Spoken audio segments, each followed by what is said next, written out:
जिनको है बेटियां वो ये कहते हैं परियों के देश में वो तो रहते हैं, घर को जन्नत का नाम देते हैं। जिनको है बेटियां वो ये कहते हैं परियों के देश में वो तो रहते हैं, घर को जन्नत का नाम देते हैं। जिनको है बेटियां वो ये कहते हैं।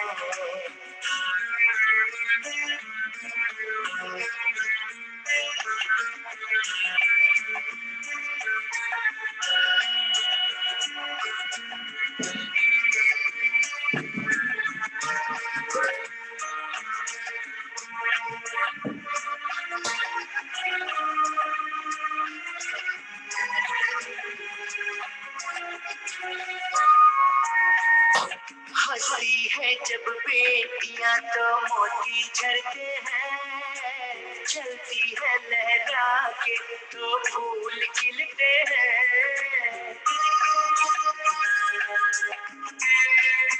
हो हंसती है जब बेटियां तो मोती झरते हैं, चलती है लहरा के तो फूल खिलते हैं। पलके उठाती तो उजाले होते हैं, परियों के देश में वो तो रहते हैं, घर को जन्नत का नाम देते हैं।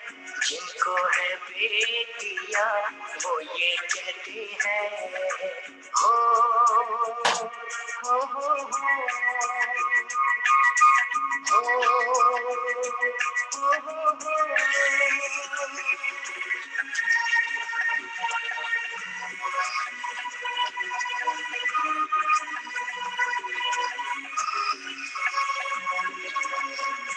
लाखों मन्नत में होती है एक बेटी कबूल, बेटी तुलसी आंगन की ये नहीं बबूल।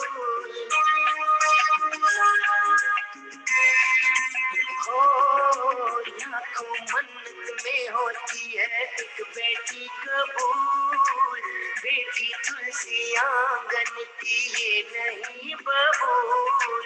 इनके कुमकुम कदम शुभ फल देते हैं, परियों के देश में वो तो रहते हैं, घर को जन्नत का नाम देते हैं। जिनको है बेटियां वो ये कहते हैं।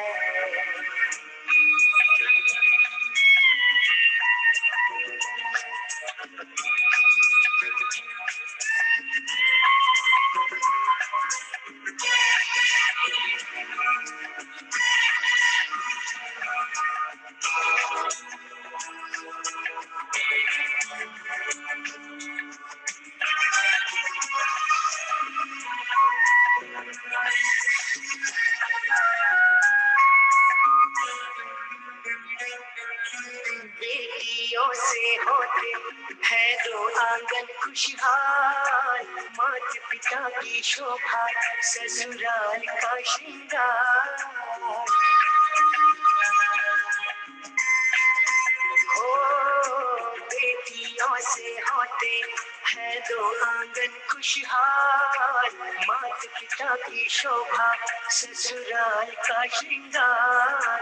प्रदीप नसीब वाले बेटी पाते हैं, पारेख नसीब वाले बेटी पाते हैं, घर को जन्नत का नाम देते हैं। जिनको है बेटियां वो ये कहते हैं, परियों के देश में वो तो रहते हैं, घर को जन्नत का नाम देते हैं। जिनको है बेटियां वो ये कहते हैं। ला ला ला ला ला ला ला ला। हो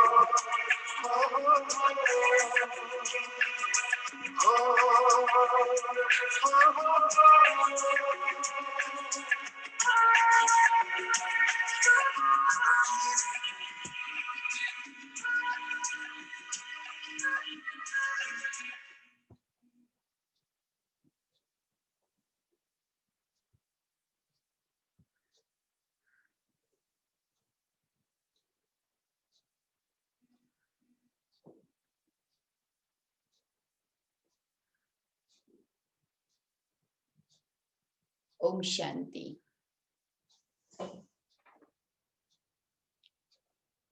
अनम्यूट कीजिए।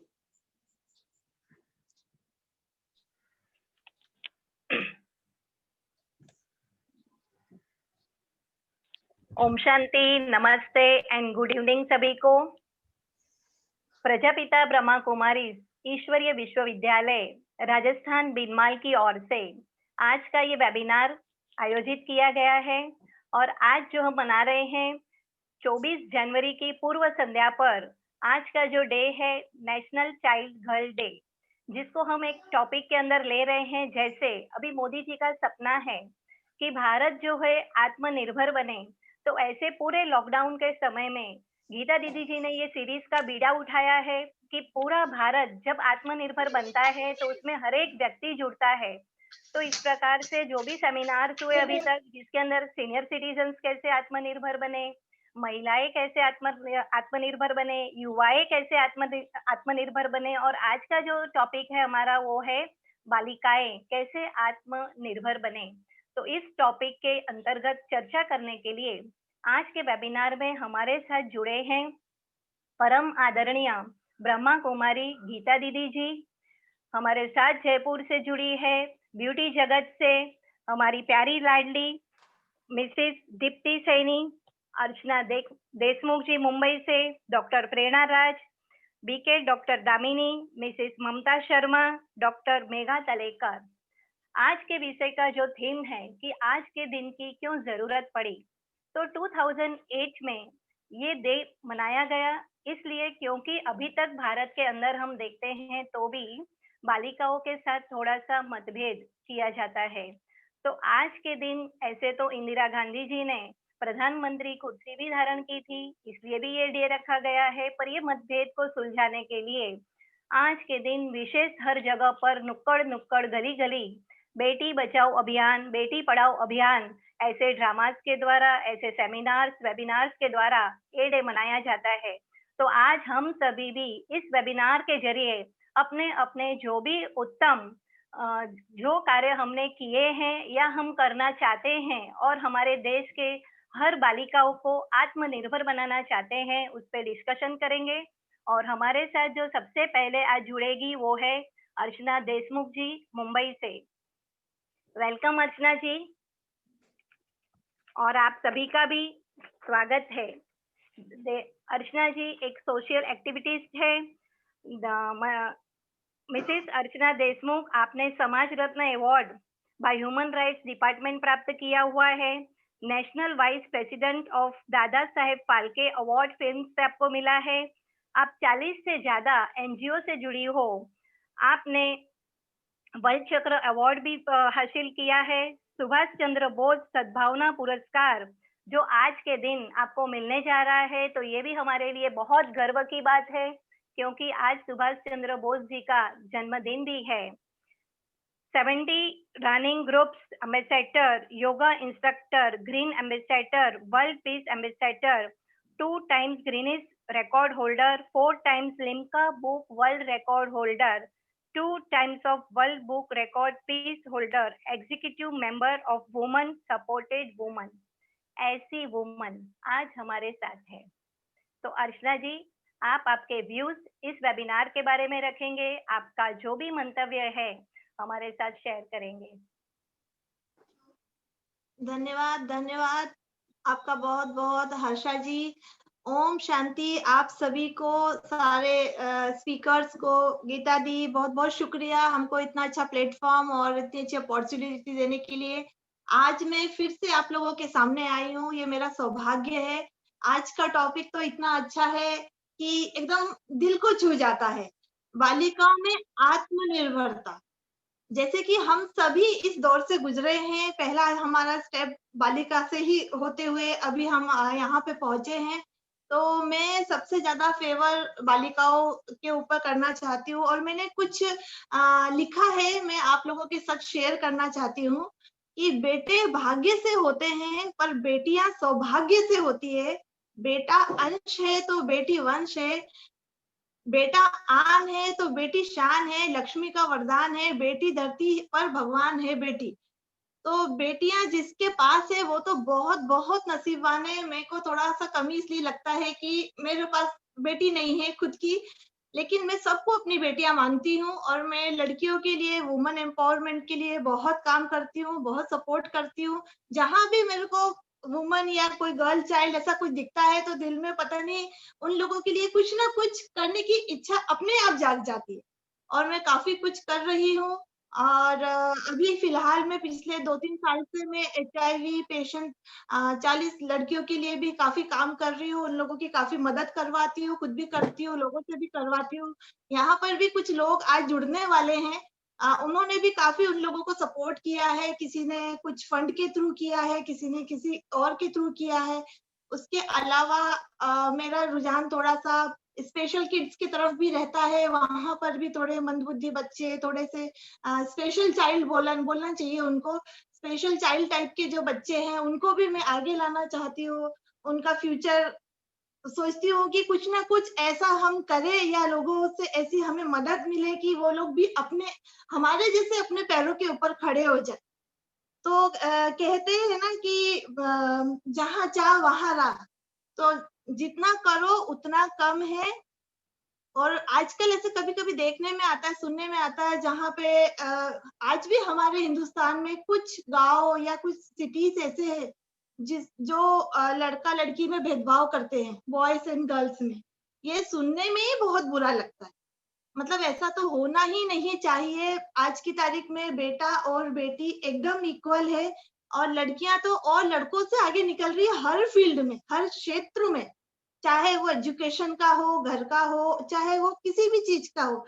तो बेटियों को हम इस रूप में भी देखते हैं कि देवालय में बजते शंख से ध्वनि है बेटी, देवताओं के हवन यज्ञ की अग्नि है बेटी, खुश नसीब है वो जिनके आंगन में बैठी है बेटी, जग की तमाम खुशियों की जननी है बेटी।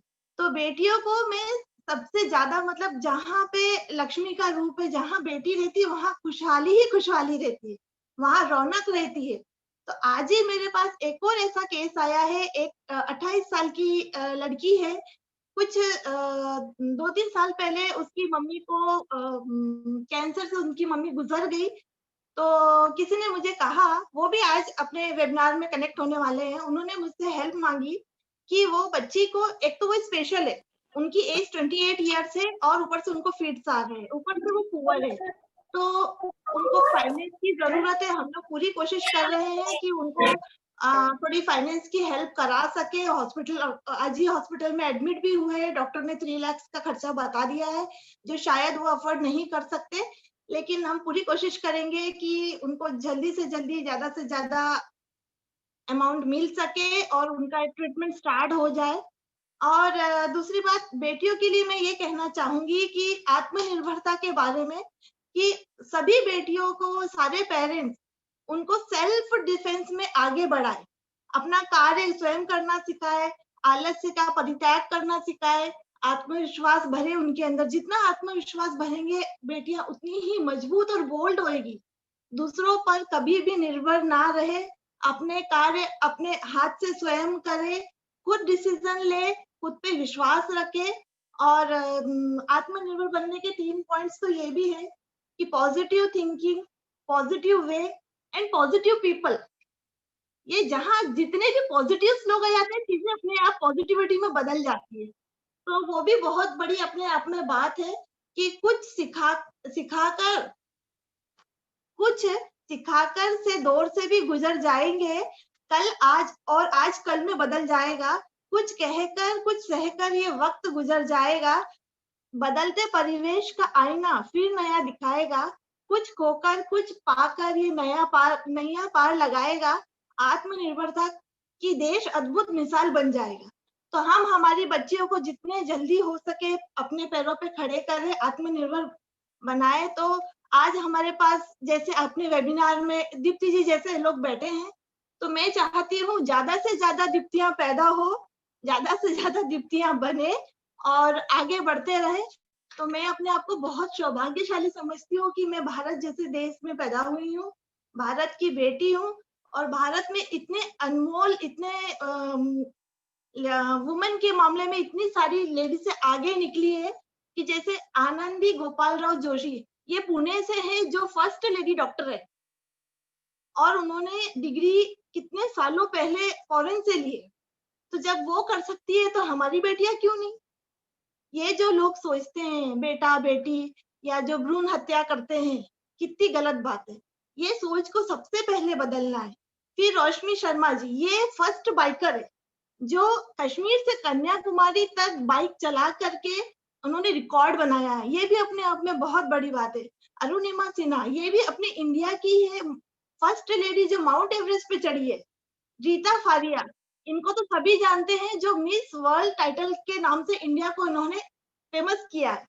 मदर टेरेसा जी हालांकि बाहर की है, लेकिन उन्होंने अपनी खुद की इच्छा से इंडिया में आई और इंडियन की नेशनैलिटी एक्सेप्ट करी और फर्स्ट नोबेल प्राइज विनर भी रही है वो। इंदिरा गांधी जो हम सबकी आदर्श है, इंदिरा गांधी जी जैसे अनमोल रतन जो फर्स्ट पीएम है और फर्स्ट भारत रत्न से उनको भी सम्मानित किया गया, वो भी एक लेडी है, वो भी एक बालिका के दौर से गुजरी है। प्रतिभा पाटिल जी फर्स्ट राष्ट्रपति, भारत की पहली राष्ट्रपति। कल्पना चावला, अगर हम बेटियों को सम्मान नहीं देंगे, अगर हम बेटियों को आत्मनिर्भर नहीं बनाएंगे, आगे नहीं लाएंगे, तो इस टाइप के हीरे हमारे देश में कैसे पनपेंगे? तो ये बहुत जरूरी है कि हमें इनसे इंस्पायर होना चाहिए, सीखना चाहिए और हमें हमारी बेटियों में कल्पना चावला, किरण बेदी जी, अंजलि गुप्ता, सोनिया मिर्जा, साइना नेहवाल, हरित कौर और मेरी कॉम जैसी कन्याओं को आगे लाना है और इनको अपनी बेटी को इनके मार्गदर्शन पे, इनके राहों पे चलाना है। यही मैं चाहती हूँ और सबसे रिक्वेस्ट करती हूँ कि प्लीज हो सके अपनी बच्चियों को सपोर्ट करें और जो जहां पर भी गलत चीजें हो रही है उसको रोके, उसके खिलाफ आवाज उठाए। जैसे कि आज आप सभी लोग जानते हैं कि आज बाला साहब ठाकरे जी का भी जन्मदिन है और अपने प्रिय नेताजी सुभाष चंद्र बोस जिसका मुझे अभी अवार्ड मिलने जा रहा है, तो आज उनकी भी 125वीं जयंती है। तो वो भी बहुत वुमन पावर के लिए काम करते थे और उनका एक नारा बहुत स्ट्रॉन्ग था कि याद रखिए सबसे बड़ा अपराध और अन्याय सहना, गलत के साथ समझौता करना है। मतलब कि जो अन्याय सहता है वो अन्याय करने वालों से भी ज्यादा बड़ा अपराधी होता है। तो हमें अन्याय को बिल्कुल सहना नहीं है, अन्याय के खिलाफ आवाज उठाना है और उनके बताए हुए राह पे चलना है। और आज जो मुझे अवार्ड अभी मिलने जा रहा है, वो खुशी की बात ये है कि 55 कंट्रियों में उसका पब्लिसिटी हुई है और ये भी अपने आप में बहुत बड़ा अचीवमेंट है मेरे लिए। मैं चाहती हूँ कि आप सबका आशीर्वाद बना रहे और इसी के साथ में मैं आप सबसे गणतंत्र दिवस की 72वां गणतंत्र दिवस की बधाई देते हुए आज्ञा चाहूंगी और बहुत सारे स्पीकर्स बैठे हुए हैं, उन्हें भी चांस मिले।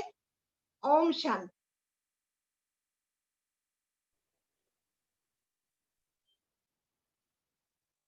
बहुत बहुत धन्यवाद अर्चना जी, आपने बहुत अच्छी तरीके से आपकी बात रखी और आप जो भी कार्य कर रहे हो वो बिल्कुल सराहनीय है।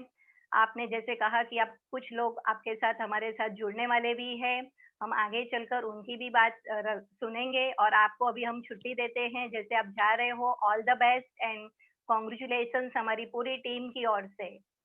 थैंक यू, धन्यवाद।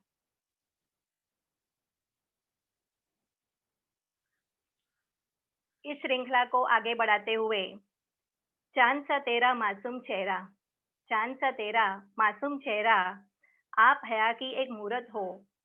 आपको देख के कलियां भी शर्मा जाती, आप इतनी खूबसूरत हो। हाँ जी, मैं बात कर रही हूँ हमारे साथ जुड़ी Mrs India international Deepti Chaudhary Saini. Deepti Chaudhary Saini, आप एक fashion entrepreneur, winner and beauty pageant internationally represented India in Sri Lanka, Colombo. आपने एक टाइटल वॉन किया है मिसेस इंडिया इंटरनेशनल, जिसमें आप फर्स्ट रनर अप रह चुकी हो. She is also the winner of Mrs India north 2017. आप CEO with cosmetic skin and director and founder of dazzle company. आप ब्रांड एम्बेसडर हो बालाजी फिल्म्स मीडिया की. एंड आप एक टीवी सीरीज में भी आपने बहुत सारी सीरीज की है, जैसे आपने जी टीवी के साथ भी और बहुत सारी चैनल्स के साथ आपने जैसे सीरीज दी है हम पांच फिर से, मैं भी अर्धांगिनी, राजा बेटा, ऐसी बहुत सारी सीरियल्स आपने की है. अब बॉलीवुड से भी आपका कंसल्ट रह चुका है. आपने इंटरनेशनल बहुत सारे अवार्ड्स भी प्राप्त किए हैं. नॉर्थ इंडिया की आप एक शान हो और हमारे साथ आज आप बैठे हो, इसका हमें बहुत गर्व है. तो हम भी सुनेंगे ऐसी नारी, ऐसी शक्ति जो सब कुछ होते हुए अपना जीवन, अपना करियर सब संभालते हुए, उसका बैलेंस करते हुए वो भी आज इस फील्ड में इतनी आगे है. क्योंकि हम देखते हैं कि हम महिलाओं का अक्सर ये एक होता है कि हमारे पास समय नहीं है, घर परिवार करियर सब कुछ कैसे बैलेंस करें. तो ये वो हस्ती है जिन्होंने ये करके दिखाया है. तो हम सब गर्व से आज सुनेंगे मिसेस दीप्ति सैनी. दीप्ति जी. बहुत बहुत धन्यवाद Harsha ji. Thank you so much. इतने अच्छे से आपने वेलकम किया है और जितनी भी चीज मैंने अचीव की है वो आपने बहुत ब्रीफ में सब कुछ बता दिया. I am really thankful for that. और सबसे पहले तो मैं आप सभी को कॉन्ग्रेचुलेट करना चाहूंगी इतना अच्छा प्रोग्राम अरेंज करने के लिए, ऑर्गेनाइज करने के लिए, क्योंकि इस तरीके के प्रोग्राम्स बहुत बहुत इम्पोर्टेंट है. तो मैं कंप्लीट ब्रह्म कुमारी टीम को इसके लिए धन्यवाद देना चाहूंगी और स्पेशल मेंशन करना चाहूंगी डॉक्टर प्रेरणा राज का, जिन्होंने मुझे इसमें इनवाइट किया है. When she called me up, उन्होंने मुझे बोला कि Deepti, would you like to be part of such and such programme as we are celebrating National Child Day. So I said nothing would make me much happier than this कि मैं उस मंच पे आके कुछ बोल पाऊँ उस बारे में. तो I am really really honored and thank you so much for that. और दोबारा से मैं यही कहना चाहूंगी कि आज जैसे बालिका दिवस के उपलक्ष्य में हम सभी इकट्ठे हुए हैं, इतना अच्छा पैनल है. ममता जी हैं जो जिनको मैं अच्छे से जानती हूँ, वो भी काफी आत्मनिर्भर का एग्जाम्पल है. वो गीता जी की मैं सुनती रहती हूँ, यूट्यूब पे सुनती रहती हूँ, तो बहुत बड़े बोलते ना फैन है. तो मैं ब्रह्म कुमारी की बहुत बड़ी फैन हूँ. रीजन बीइंग डायरेक्टली इनडायरेक्टली मैं एसोसिएटेड हूँ ब्रह्मा कुमारी से, क्योंकि मेरी मदर एक डिवोटेड मेंबर है. तो हम लोग अक्सर उसी बारे में बात, और मेरी डेफिनेटली पर्सनालिटी बहुत चेंज हुई है उस ज्ञान को लेने के बाद. और सबसे पहले मैं सभी को कॉन्ग्रेचुलेट करना चाहूंगी. और जो टॉपिक है आज का, दैट इज आत्मनिर्भरता, वो बहुत बहुत इम्पोर्टेंट है, क्योंकि किसी ने बहुत सही कहा है, the best adventure of your life is to live the life of your dreams. अगर आप अपने सपने पूरे कर पा रहे हैं तो आपका जिंदगी में आने का उद्देश्य पूरा हो जाता है. जैसे कि हम भारत में देखते हैं कि बेटा और बेटी में, मतलब मैं ये मानती हूँ बेटा और बेटी दोनों ही समान है, दोनों को एक अधिकार मिलना चाहिए. और 21वीं सदी में आने के बाद भी हम ये देखते हैं कि बेटियों को बहुत डिपेंडेंट किया जाता है. मतलब जब वो छोटी होती हैं तो उन्हें बोला जाता है कि आप अपने पिता के ऊपर डिपेंडेंट हैं, आप अपने भाई के ऊपर डिपेंडेंट हैं. शादी के बाद वो पति के ऊपर डिपेंडेंट हो जाती हैं. उसके बाद में लेटर स्टेज में अपने बेटे के ऊपर डिपेंडेंट रहती हैं. तो मैं कहीं ना कहीं मानती हूँ कि इसके लिए आपका परिवार और एजुकेशन बहुत बहुत इम्पोर्टेंट है. मैं बहुत ब्लेस्ड हूँ कि मैं ऐसी फैमिली से बिलोंग करती हूँ जहाँ मेरी मदर ने हमें बचपन से ही आत्मनिर्भर होना सिखाया है. उन्होंने हर चीज के लिए हमें बोला है कि पहले आप सेल्फ डिपेंडेंट बनो, क्योंकि कोई भी ऐसा कार्य नहीं है जो एक लड़की नहीं कर सकती. अगर मैं अपना एग्जांपल देती हूँ तो मैंने अपने बहुत बहुत सपने पूरे किए हैं. Being a girl, I am a mother of 2 kids, I am married, और दोनों चीजों को बैलेंस करते हुए अपने सपने भी पूरे कर रही हूँ. मैं कॉर्पोरेट इंडस्ट्री से जुड़ी हुई थी. उसके बाद मैंने इंटरनेशनली इंडिया को रिप्रेजेंट किया है, जो कि मेरे लिए बहुत प्राउड की बात है. और वहां से मैं फर्स्ट रनर अप रही हूँ. उससे पहले मैं मिसेस नॉर्थ इंडिया का टाइटल विन कर चुकी हूँ. इस तरीके से अपने सपने पूरे करते हुए आगे बढ़ रही हूँ. और मेरा जो मूल है वो ये है कि मैं वुमेन एम्पावरमेंट पे वर्क करना चाहती हूँ. और जो कि मैं काफी सालों से कर भी रही हूँ। I am associated with many organisation जो कि वुमेन एम्पावरमेंट पे वर्क करते हैं, और मुझे जो भी इस चीज के लिए वर्क करते हैं और वो मुझे एसोसिएट करना चाहते हैं, तो मेरा सबसे ज्यादा प्राथमिकता होती है वो उन्हीं की तरफ होती है। भारत एक ऐसा देश है जहाँ, जैसा कि हम सभी जानते हैं, कि वहां पे लड़कियों को देवी की तरह पूजा जाता है, वो एक लक्ष्मी का रूप होती है। लेकिन एक देवी को आप पूछते हैं और उसी को पैदा नहीं होने देते, उसी को घर में नहीं आने देते, तो एक बहुत बड़ी विडंबना है हमारे देश की। हमें अपनी देश पर, अपनी भारतीय संस्कृति पर बहुत बहुत गर्व है। हमें पता है कि हमारा देश जो भारत है वो बहुत चीजों के लिए माना जाता है। India is one of the vibrant country जो हर किसी को एक्सेप्ट करता है, और आप सभी जानते हैं सहनशीलता के मामले में भारत सबसे आगे है। और भारत एक ऐसा देश है जिसने कभी भी दूसरी कंट्री पर पहला आक्रमण नहीं किया है। और इंसानियत का अगर कहीं पे भी एग्जाम्पल दिया जाता है तो इंडिया को सबसे पहले माना जाता है कि भारत में इंसानियत बहुत ज्यादा है। फिर बेटियों के प्रति ऐसा दुर्व्यवहार क्यों है? मैं हर किसी से यही क्वेश्चन पूछती हूँ कि हम बेटियों को क्यों नहीं एक्सेप्ट करते हैं। तो उसके कुछ कारण हैं जो हमारे समाज में जो चीजें हैं, जैसे कि एक मानसिकता है जो बचपन से ही डाल दी जाती है हर किसी में, कि अगर बेटा होगा तो वो पैसे कमा कर लाएगा, लेकिन अगर बिटिया होगी तो उसको हम दहेज देंगे, वो पराया धन है, मतलब उसके ऊपर अगर हम इन्वेस्ट कर रहे हैं तो वो जाके दूसरे घर में जाएगी। तो आप ये क्यों नहीं समझते कि एक बेटी एक ऐसी है जो दो दो घर में दीपक जलाती है? तो क्यों ना हम, सबसे पहले मैं यही चाहूंगी, एक बहुत अच्छी टीम जो जुड़ी हुई है और अर्चना जी ने बहुत अच्छी बातें कही हैं। सबसे पहले तो मैं यही चाहूंगी कि हर किसी को आवाज उठानी चाहिए, और ये जिसके कारण बेटियों के साथ भेदभाव होता है, क्यों ना हम उस चीज को खत्म कर दें। दहेज देने की जो प्रथा है हमें उसे बदल देना चाहिए। क्यों ना हम बेटियों को आत्मनिर्भर बनाने का गिफ्ट दें, जो मेरे पेरेंट्स ने मुझे दिया है। और मैं बहुत ही थैंकफुल हूँ कि मेरी मामा ने मुझे बोला कि बेटा पहले आप अपने पैरों पे खड़े हो जाओ, आप आत्मनिर्भर बनो, फिर देखो आपके जो भी सपने हैं वो खुद ब खुद पूरे हो जाएंगे। ये मैंने खुद ने फील किया है।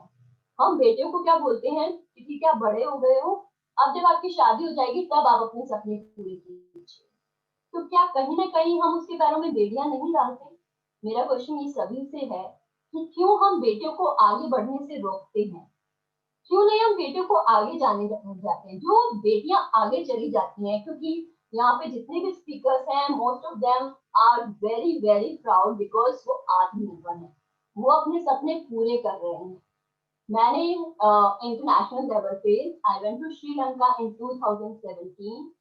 वहां पे मैंने इंडिया को रिप्रेजेंट किया और वुमेन एम्पावरमेंट के ऊपर बात की, बोला, और वहां से मैं क्राउन विन करके आई। तो ये मेरा एक सपना था जो मैंने पूरा किया, और उससे मुझे वॉइस मिली जो मैं आज हर जगह जाके रेज कर पा रही हूँ। तो क्यों हम अपने, क्योंकि बेटियों की सबसे बड़ी प्रॉब्लम होती है कि उनमें बोलने की तो क्षमता होती है लेकिन सामने वाला उनको सुनता नहीं है। और आपको तभी सुना जा सकता है अगर आपने कुछ हासिल किया। आपकी आवाज तभी सुनाई देगी अगर आप आत्मनिर्भर हैं। तो सबसे पहले तो जो आज का टॉपिक लिया है वो बहुत ही बड़ा है, उस पर अगर बोलते भी जाएं तो भी चीजें खत्म नहीं होंगी। तो सबसे पहले हमें बेटियों के लिए हम सबको आगे बढ़कर कुछ ऐसा करना चाहिए, क्योंकि बेटियां किसी भी चीज में कम नहीं है। तो सबसे पहले एजुकेशन बहुत बहुत इम्पोर्टेंट है। तो मैं सभी माता पिता से, जो भी मुझे सुन रहे हैं, जो भी ब्रह्मा कुमारी से जुड़े हैं या किसी भी तरीके से किसी भी पैनल पे जुड़े हुए हैं, सबसे पहले आप अपनी बेटियों को शिक्षित बनाएं, because education is the most important thing जो आपको उड़ने के लिए पंख देती है। जब आपके अंदर एजुकेशन आती है तो आपको डायरेक्शन मिल जाती है, क्योंकि सिर्फ पंख मिलने से कुछ नहीं होता है। अगर आपको पंख मिल गए तो आप कहीं भी उड़ सकते हैं, लेकिन दिशा ही नहीं, एक डायरेक्शन के साथ अगर आप जाएंगे, आपको अपने लाइफ में मोटो बनाना चाहिए कि मुझे ये चीज हासिल करनी है। और अगर आप उस मोटो के साथ आगे बढ़ेंगे तो आप किसी पे भार नहीं बनेंगे, बल्कि लड़कियों को ऐसा खुद को बनाना चाहिए कि लोग उनके ऊपर डिपेंडेंट रहें, और जो कि एक्चुअली में है भी। हम घर का काम संभालते हैं तो पूरा परिवार हमारे ऊपर निर्भर है। हम खाना बनाते हैं, पूरा परिवार हमारे ऊपर निर्भर रहता है, वो चाहे मायका हो या ससुराल हो। कहीं ना कहीं हम अपनी माँ, बेटी, बहन, इनके ऊपर निर्भर रहते हैं। तो ये क्यों कहा जाता है कि बेटियां पुरुषों के ऊपर निर्भर है? ऐसा तो कहीं देखा ही नहीं जाता है। 80% पुरुष ही महिलाओं पर अपने कार्य के लिए निर्भर रहते हैं। सिर्फ एक चीज है कि बेटियों को आवाज उठानी पड़ेगी, और अब वक्त आ गया है, बेटियों को आने दीजिए। क्योंकि सबसे बड़ी प्रॉब्लम है कि हम बेटियों को आने ही नहीं दे रहे हैं। अगर बेटियां आएंगी ही नहीं तो वो प्रूव कैसे करेंगी? कितनी बेटियां जन्म से पहले ही चली जाती हैं। तो ये बहुत बहुत इम्पोर्टेंट है कि हम कुछ ऐसा समाज बनाएं कि बेटियां भार नहीं, बल्कि हम सब लोगों के लिए एक गर्व का विषय बने। हर माँ बाप ये बोले कि वाह, ये मेरी बेटी है और इसने ये कार्य किया है। और इसी में मैं एक कुछ पंक्तियां कहना चाहूंगी नारियों के लिए, जो कि मेरी एक तरीके से बहुत ही फेवरेट पंक्तियां हैं, जिसका मतलब है, नारी तू है शक्ति, तू है भक्ति, तेरा हर एक रूप बड़ा है, तू है दुर्गा, तू है लक्ष्मी, ये सबने स्वीकार किया है, लेकिन तू खुद को समझ नहीं पाती, सबके आगे अपना शीश झुकाती। तू सबके सपनों के आगे, तेरे सपने धूमिल पड़ जाते हैं, सबको सब कुछ मिल जाएगा, तेरा सबका सर भी तेरे आगे झुक जाएगा, लेकिन उस दिन तू पछताएगी, बस यही कहती रह जाएगी कि काश तेरा भी कोई वजूद होता, काश तेरा भी कोई वजूद होता। तो मैं यही कहना चाहती हूँ कि अपना एक वजूद होना बहुत बहुत इम्पोर्टेंट है। स्टार्टिंग से ही हम अगर अपनी बच्चों को सिखाएं कि आपके लिए क्या इम्पोर्टेंट है। खाना बनाना भी एक कला है, लेकिन हम सिर्फ खाना बनाना ही ना सिखाएं, उसके अलावा भी बहुत सारी दुनिया में चीजें हैं जो आप अपनी बेटियों को सिखाएं, स्किल बेस्ड बनाएं, उन्हें आत्मनिर्भर बनाएं। क्योंकि जब किसी का एक वजूद होता है तो वो प्राउडली सबके सामने अपनी वॉइस रेज करके बोल सकता है कि मैं ये हूँ। आजकल महिलाएं जो हाउसवाइफ होती है, अगर उनसे पूछो कि आप क्या करती हैं, तो उनका सिंपल सा आंसर होता है कि मैं कुछ नहीं करती। तो सबसे पहले तो हमें ये मानसिकता बदलनी होगी कि कुछ नहीं करना वो तो सबसे बड़ा चीज आप करते हैं। अगर आप घर संभालते हैं और दो घर संभालते हैं, बेटी एक ऐसी होती है जो मायके से भी कभी रिश्ता नहीं तोड़ती है और ससुराल में भी रिश्ता पूरा निभाती है। तो दो घर को संभालने पर आप बोलते हैं कि आप कुछ नहीं करते हैं। तो हमें सबसे पहले अपना माइंडसेट चेंज करना होगा। हमें ये बोलना होगा कि हम आत्मनिर्भर हैं और हम बहुत कुछ कर सकते हैं और हम बहुत कुछ कर रहे हैं। क्योंकि जैसे ही आप आत्मनिर्भर बनेंगे, कॉन्फिडेंस आपके अंदर खुद ब खुद आ जाएगा। और सबसे इम्पोर्टेंट चीज होती है कि आपको अपने हक के बारे में पता होना चाहिए। क्योंकि अगर कोई चीज हमें पता ही नहीं होगी तो हम उसका सामना कैसे करेंगे। तो मैं यही चाहती हूँ कि हम इस तरीके के प्रोग्राम्स जो कि अवेयरनेस क्रिएट करते हैं, ऐसे बार बार लाते जाएं, क्योंकि ये सबसे बड़ी समाज सेवा है, जिसमें हम लोगों को बताते हैं कि आपका हक क्या है, आप उसको किस तरीके से अचीव कर सकते हैं। अगर आज मुझे मेरी वैल्यू पता चल जाए, जैसे हर्षा जी ने मेरे बारे में बहुत कुछ बताया, तो I am feeling proud of that कि यस, मैं कुछ हूँ कि सामने वालों को मेरे लिए बोलने के लिए शब्द मिल रहे हैं। तो मैं चाहती हूँ हर बेटी उसी तरीके से आगे बढ़े, अपने सपने पूरे करती रहे और किसी पे भार ना बने, बल्कि सबको आगे का रास्ता दिखाए। Thank you so much.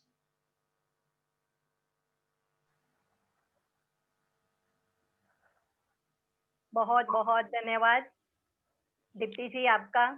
आपने बहुत अच्छी तरीके से ये बात रखी और आपके विचारों के अंदर हमने भारत देश के लिए जो आपका एक मान है जो आपने रखा है, और आपने उनकी भारत की जो महिमा की और भारत की जो नारियां हैं, बालिकाएं हैं, उनकी भी जो महिमा की, वो सचमुच में बहुत ही सुन के अच्छा लगा।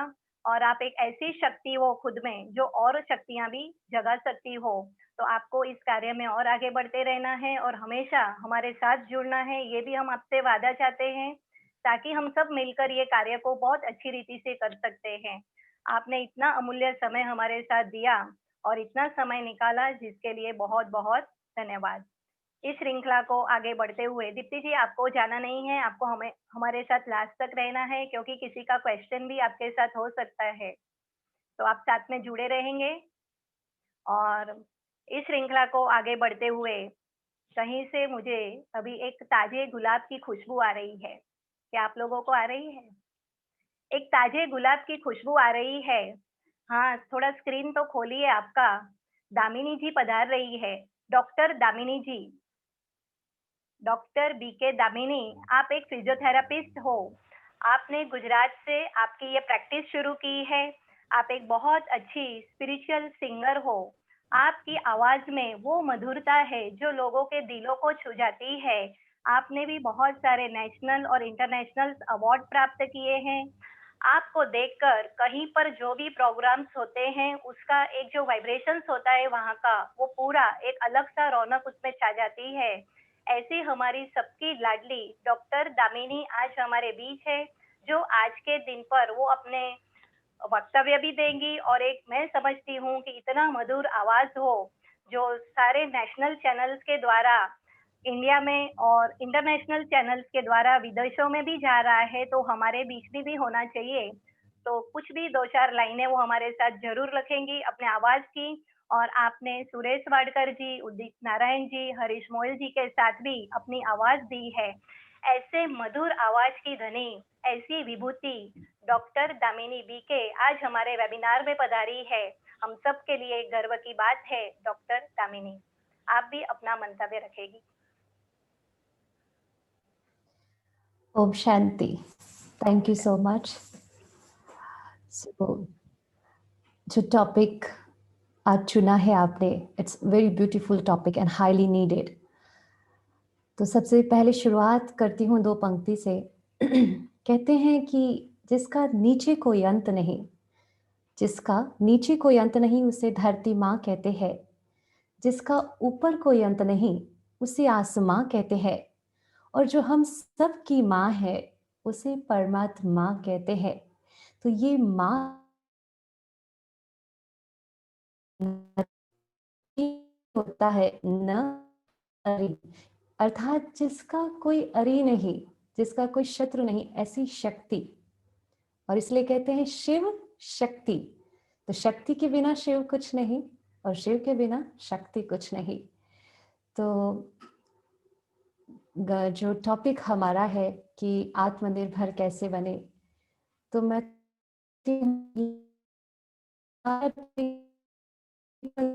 है ना, वो फर्स्ट कॉन्शियसनेस, यही है इसका कीवर्ड। बिकॉज अगर हम देखें तो कई लोग कहते हैं कि समाज को बनाने में या समाज में जो कंट्रीब्यूशन है उसमें महिलाओं का जो कंट्रीब्यूशन है, बहनों का, वो 50% है। परंतु मैं कहूँगी 50% भी नहीं है, 75% है। क्योंकि महिलाओं के साथ बच्चे जुड़े हैं, तो 75% कंट्रीब्यूशन देती है महिलाएं। It's a very big thing and big responsibility, you know. So कोई कम बात नहीं है, एक छोटी शक्ति नहीं है। तो ये आज हम अगर देखें कि हम सबके पास, बहनों के पास, हर महिलाओं के पास आज के वर्तमान के समय में we have a legal empowerment, we have political empowerment, we have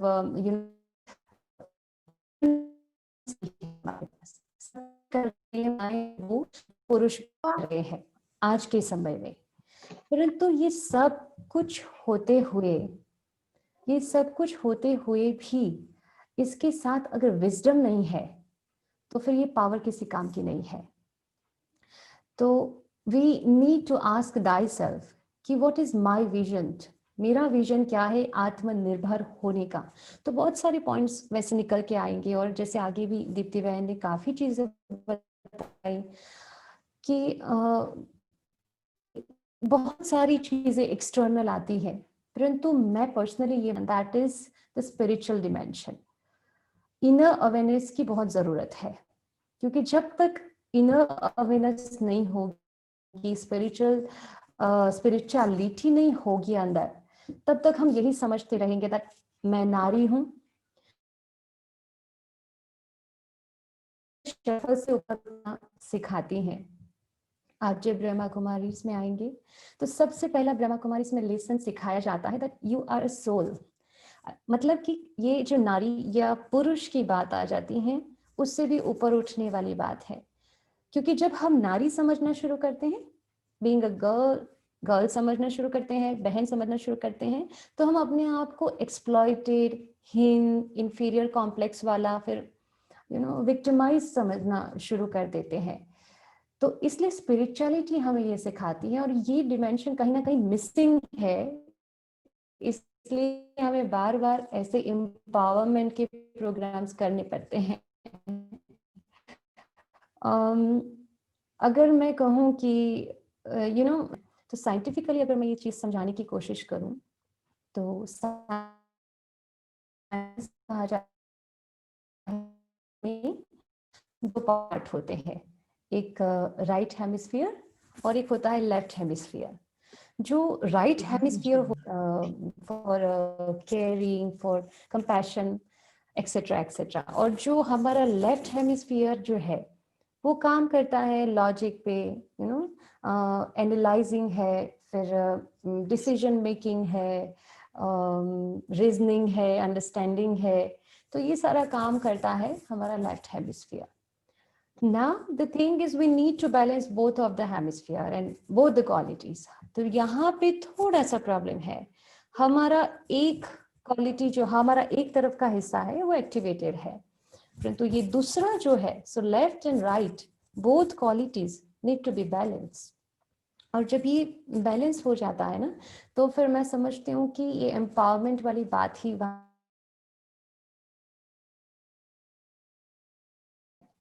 और इसका बहुत ही सुंदर एग्जाम्पल हमारी भारतीय संस्कृति में है, और वो है श्री महालक्ष्मी। अगर आप महालक्ष्मी जी की मूर्ति देखिए, उनका चित्र देखें, तो 4 हाथ 4 भुजाएं दिखाई गई हैं। वैसे कोई 4 भुजाएं ऐसे होती नहीं है, बट वो दिखा रहा है कि दोनों प्रकार की क्वालिटीज उस सोल के अंदर है। तो सोल क्वालिटीज जो फेमिनाइन एंड मास्कुलाइन, दोनों टाइप की क्वालिटीज सोल के अंदर है और वो बैलेंस्ड है, इसलिए महालक्ष्मी की 4 भुजाएं दिखाई गई। ठीक उसी प्रकार अगर श्री विष्णु को देखो तो चतुर्भुज दिखाया गया है, उनके अंदर भी फेमिनाइन एंड मास्कुलाइन दोनों क्वालिटीज बैलेंस्ड है। So it's not just about a girl but every soul, हर एक आत्मा के अंदर दोनों प्रकार की क्वालिटीज निहित है, और जब वो दोनों बैलेंस्ड होता है तो वो अपने आप में शक्ति स्वरूप होता है। की मांगने की आवश्यकता नहीं है। तो ये दो हमारे एग्जाम्पल, हमारे we need to break this mortal shell, इस शरीर या देह के इस पर्दे को तोड़ के ये नीड टू अंडरस्टैंड कि we are not a body, we are soul, a powerful being. और जब ये सोचना शुरू करते हैं तो मैं समझती हूँ not just a girl, everybody on earth सब आत्मनिर्भर और शक्ति स्वरूप हो जाएंगे। एक उदाहरण मैं अगर दूं, देवी सरस्वती जी, सरस्वती जी को इंफॉर्मेशन की देवी नहीं कहते हैं या फिर नॉलेज की देवी भी नहीं कहते हैं, उनको कहा जाता है विजडम की देवी। उनका अगर आप ड्रेस देखें, वाइट ड्रेस, जो सिंबल है ट्रांसपेरेंसी का,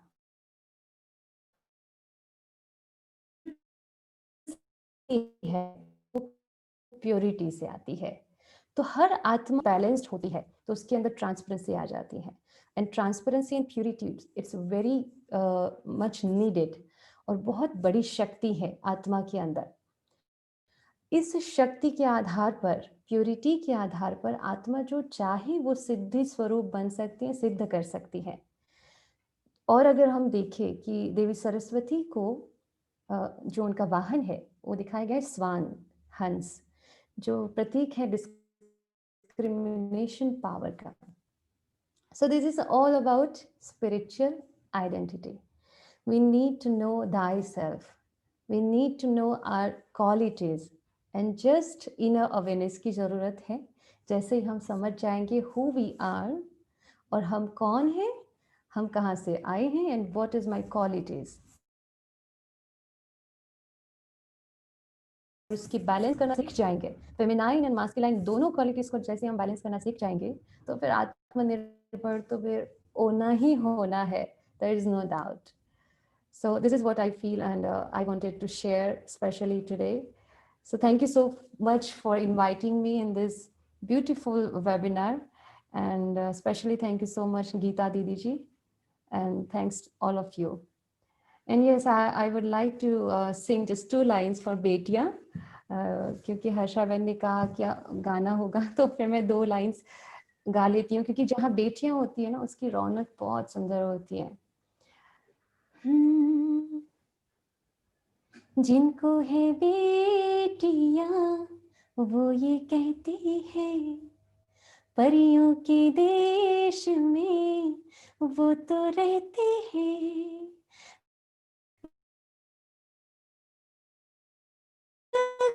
नाम देते हैं. जिनको है बेटियां वो ये कहते हैं. So to all women, to all girls, सबको बहुत बहुत मेरा अभिनंदन है और मुबारक है. कल विशेष है दिन द गर्ल चाइल्ड डे, परंतु हर दिन हमारा दिन है. बस हर दिन एक ही स्मृति में रहना है that I am a powerful being and I have both qualities. So मैं बस आत्मनिर्भर हूँ, ये निश्चित है. Thank you so much. ओम शांति जी. Thank you so much doctor Damini ji. आपने बहुत अच्छी तरीके से ये बात रखी कि घर से भी उठकर जब हम अपनी क्वालिटीज को समझ लेंगे कि हम एक सोल हैं और सोल के अंदर दोनों पावर है, चाहे वो स्त्री की है या पुरुष की, और उसको बाहर लाने के लिए हम जो इमर्ज करेंगे वो बातें हमारे अंदर दोहराती जाएगी. और आपने बहुत अच्छी तरीके से बताया कि उसके लिए हमें समझना पड़ेगा हु एम आई, एंड मैं कौन हूँ, मैं कहाँ से आई हूँ और मेरी क्वालिटीज क्या है. तो बार बार इसका चिंतन करने से हमारा ये जाति भेद जो भी है, रंग भेद, वो सारे से उठकर हम एक अच्छे ह्यूमन बीइंग बन सकते हैं. और आपने ये गाना भी गाकर हमें बहुत खुश कर दिया और आप हमसे जुड़े, आपका अमूल्य समय आपने दिया. आपकी रिकॉर्डिंग का टाइम भी हो रहा है, हम समझ रहे हैं.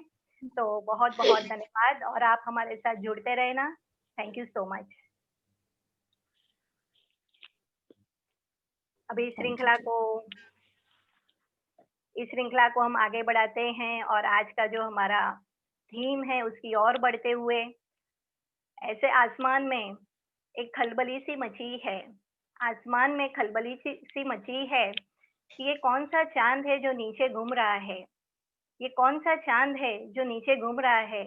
हाँ, मैं बात कर रही हूँ आदरणीय ब्रह्मा कुमारी गीता दीदी जी का, जिनका चांद सा चेहरा, नूरानी आंखें, जो हम सबको इतनी दृष्टि से, स्नेह भरी दृष्टि से, ममतामयी दृष्टि से भर देती है. कहते हैं कि जब गुणवान मनुष्य के हम संपर्क में रहते हैं तो सामान्य मनुष्य भी गौरव प्राप्त करता है.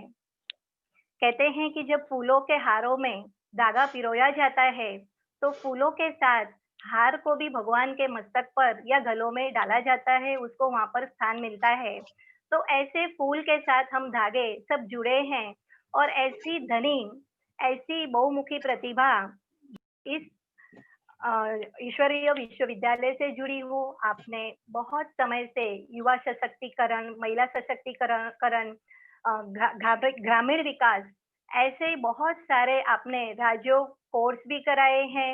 आपने स्पिरिचुअलिटी में एमए किया है. आप एक बहुत नेशनल और इंटरनेशनल, आपको भी अवार्ड प्राप्त हो चुके हैं. हालांकि आपको अभी ही फरवरी में कुछ ऐसा अवार्ड मिलने भी जा रहा है, मुझे पता है. तो ऐसी बहुत बहुमुखी प्रतिभा की आप धनी, जिन्होंने हजारों यूथों की जिंदगी को संवारा है. और आप हमारी जो ब्रह्मा कुमारी की जो यूथ विंग है उसकी आप एक कमेटी मेंबर हो और आपके पास खजानों की खान है. तो आप भी अपने जो अमूल्य मंतव्य है, आपकी जो चाहना है हमारे प्रति, देश के लोगों के प्रति, वो हमारे सामने रखेंगे. ऐसी आदरणीय ब्रह्मा कुमारी गीता दीदी जी से मैं कहूंगी कि गीता दीदी जी, आप भी अपना जो भी वक्तव्य है हमारे आगे रखें. ओम शांति. सभी को गुड आफ्टरनून, नमस्ते.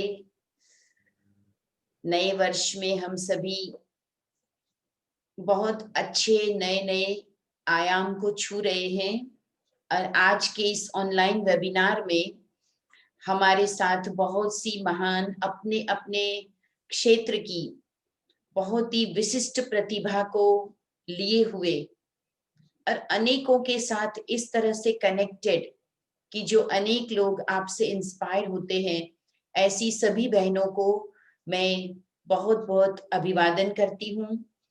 आज का विषय जो परमात्मा ने हमें टच कराया कि जब बात निकली इस वेबिनार को रखने की, तो सोचा कि आत्मनिर्भरता जो पिछले कुछ समय से विशेष करके लॉकडाउन के समय में हमारे देश में बहुत ज्यादा ये प्रचलित भी हुआ और हमने आत्मनिर्भरता अनेक क्षेत्र में देश को दिलाने की अनेक गतिविधियां देखी।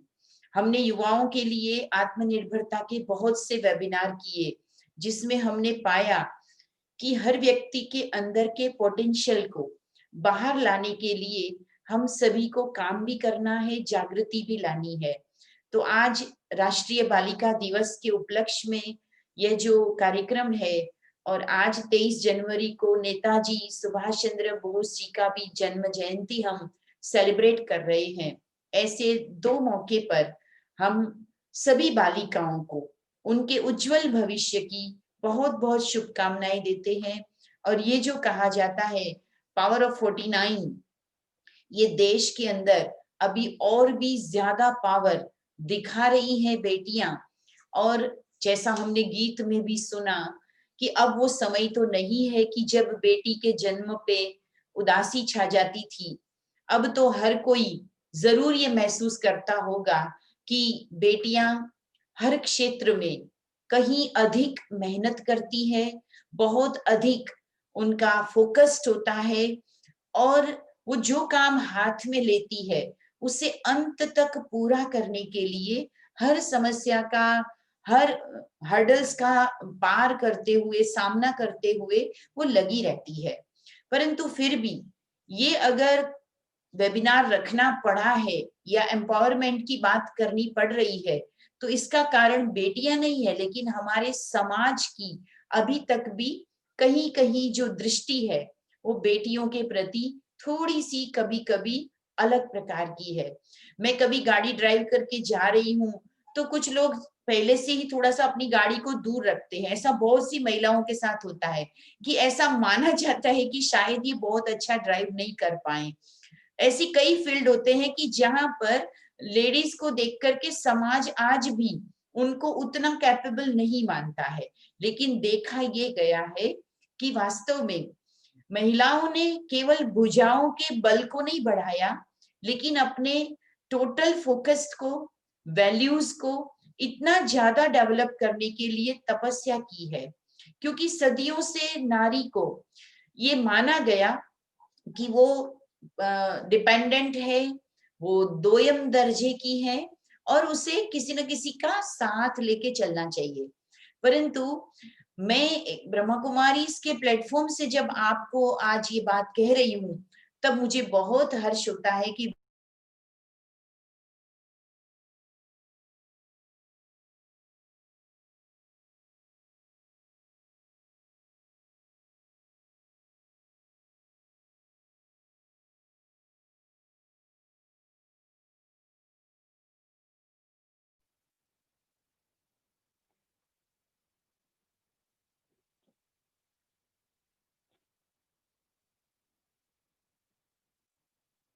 हेलो,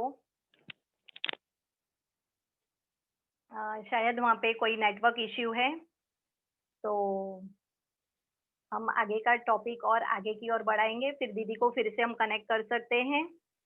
तो अभी हम आगे की ओर बढ़ रहे हैं और मैं दूसरे डिवाइस से जुड़ जाती हूँ। ओके दीदी, ठीक है, चलेगा। हाँ, तो यही मेरा कहना था कि विश्व की सबसे बड़ी महिलाओं के द्वारा संचालित यह संस्था और उसके एक पदाधिकारी के रूप में जब मैं आपके साथ हूं, तो मैं ये जरूर कहना चाहूंगी कि महिलाएं, बहनें शक्ति बनकर हर कार्य कर सकती है। जैसा कि हमने अपनी इस इंस्टीट्यूशन में बहुत सीनियर एजेड हमारी दादियों को देखा। दादियां मीन्स कि जो बहुत हमारे रिस्पेक्टेड मेंबर्स है। जब ने हमने उनको देखा तो हमने ये महसूस किया कि वास्तव में अगर जीवन में कोई ठान लेती है बात, कोई भी बेटी, तो वो अपने आप में एक बहुत बड़ा अचीवमेंट लेके ही दम लेती है। तो हम सभी अपने आप को कभी भी एक तो खुद कमजोर ना समझे। सबसे बड़ी कमजोरी हमारे मन की होती है। जब हमारा मन किसी चीज को एक्सेप्ट नहीं करता तो हम पीछे रह जाते हैं, लेकिन अगर हमने अपने मन से ठान लिया होता है तो हम कभी भी पीछे नहीं रहते हैं। दूसरी बात यह है कि मन की शक्ति के साथ साथ हमें जरूरत होती है अपने आत्मबल को बढ़ाने के लिए अपने चरित्र में श्रेष्ठता लाने की। चरित्र का मतलब ही है कि मन की पवित्रता को और मन की मजबूती को इस तरह से बांटे।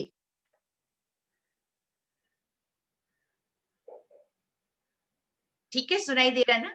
Yes yes.